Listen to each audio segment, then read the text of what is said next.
Artist Yoosan Geetahuun erga sirba sadii obsaa jedhu gadhiisee booda doorsisaa fi miidhaa irra ga'e ilaalchisee karaa toora feesbuukii isaa keessumattuu jecha taa'ee danda'a jedhee wal qabatee deebii laateefii jira. Kanumaan wal qabatee eenyutu doorsisa kanaa fi miidhaa kana irraan ga'ee miidhaa akkamiitu irraan gahame akkasumas kana dura sirba qabsoo yoo dhiiftee qarshii hagamii siif laanna jechaa akka turanii fi miidhaa isarra ga'e dabalatee odeeffannoo jabaa tokko baasee maxxanseetti jira. Hanga xumuraatti daawwadhaa, laayikii fi sabiskiraayib gochuun dagatina.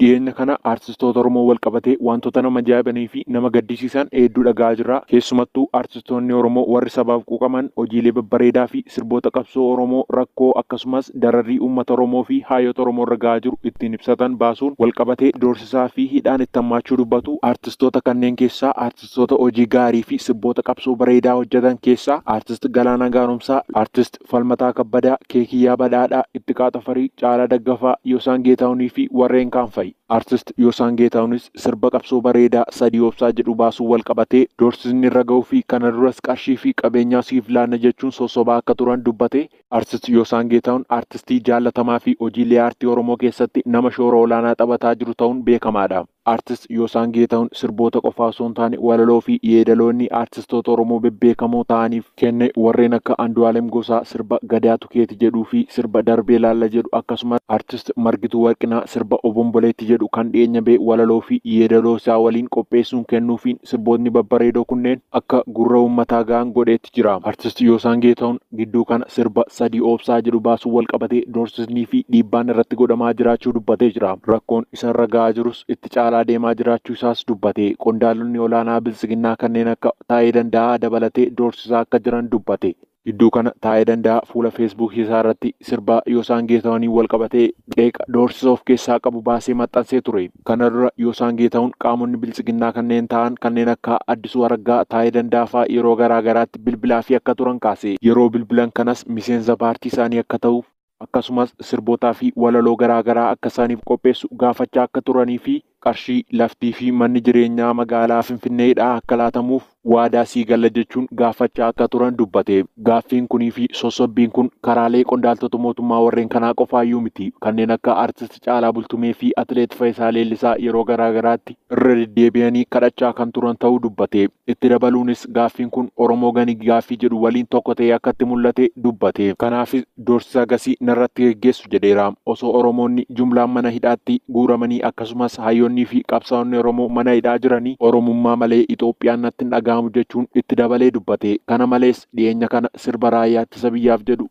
kan mata dureen isaa albeemii biyya koo jedhu keessatti akka inni hirmaatu isa gaafatanii akka turan dubbate. Innis kophaa kiyya sirba baay'ee bareedaan isiniif qopheessaa jira jechuun akka deebiseef dubbate. Ergan sirbicha gadhiisee garuu wanti kun bitaa isaatti gallaan doorsisa kana irraan ga'uu jalqaban jedha. Doorsisni isarra gahaa jiru kunis yeroo garaa garaatti qaamni mootummaa hidhatee naannoo mana isaa marsee dhaabachuu fi bilbilaan yeroo garaa garaatti qondaaltonni mootummaa kan isa doorsisan ta'uu dubbate. Sirbanni kana dura baase kan waatu jira waatu dhiigni lammii kiyyaa maaliif hin dhaabbatu jedhuun baasuun wal qabatee kana duras karaa mootummaa bilisiginnaa gorsa jechuun yaada tokko naaf laatanii turan jedha. Yaada isaanii kanaanis kan dhiiga lammii Oromoo dhugaa jiru shanee danaan jedhanii fi mootummaan seera kabachiisaa akka jiru natti himan jedha. Garuu shanee kan isin jettan dargaggeessa qeerroo kaleessa mirga isaaf dhagaan falmataa turetu har'a qawween falmataa jira jechuun yaada isaanii kufaa gochuu isaa dubbate. Sirba isaa kan dhiyeenya kana baase mata dureen isaa sadii obsaa jedhu keessatti ammoo haala siyaasaa hamaa amma dhiibbaa Oromoo irraan gahaa jiru keessumattuu kan bilisiginnaan warra Amaaraa waliin lafa deebisuuf nama tokko aangoo irratti eeguuf jecha lubbuu Oromoo itti wareegsisuuf affeeraa jiran kana akka nurraa dhaabaniif akkasumas dhiiga gooticha artist Hacaaluu Hundeessaa lafatti dhangala'ee fi dhugaan isaa akka barbaadamuu fi hayyoota Oromoo mana hidhaatti dararaa jiran akka baasaniif gaafadhe jedha. Warreen dubbii kana akka hin taanetti hiikuun warreen Oromoof qabsaan maqaa xureessuuf deemanis akka beekanii irraa of qusatan gamanumaan isaaniif dhaameera. Sirba kanas dadhabbii fi rakkina hedduun kan hojjete yoo ta'u uummanni Oromoos kabajaan isa simatee sirbisaa yeroo muraasa gidduutti namoota hedduun akka daawwatamu gochuu isaaniif galatoomaa jechuun galateeffateetti jira. Gara fuulduraattis sirboota qabsoo Oromoo fi waayitaawaa ta'e hedduu akka hojjechaa jiru dubbateera. Dabalataanis warreen qarshiif qabeenyaaf jettanii mootummaa bilisiginnaa amantan beektanii akka gara saba keessaniitti deebitan isiniif dhaameetti jira. Artistoonni Oromoo warreen haftanis waan kanaan akka goyyoomuu hin qabnee fi saba keessaniif falmoo akka hin dhiisne isaaniif dhaameera. Kun hundi kan yoo isaan fuula feesbuukii isaa irratti maxxansedha.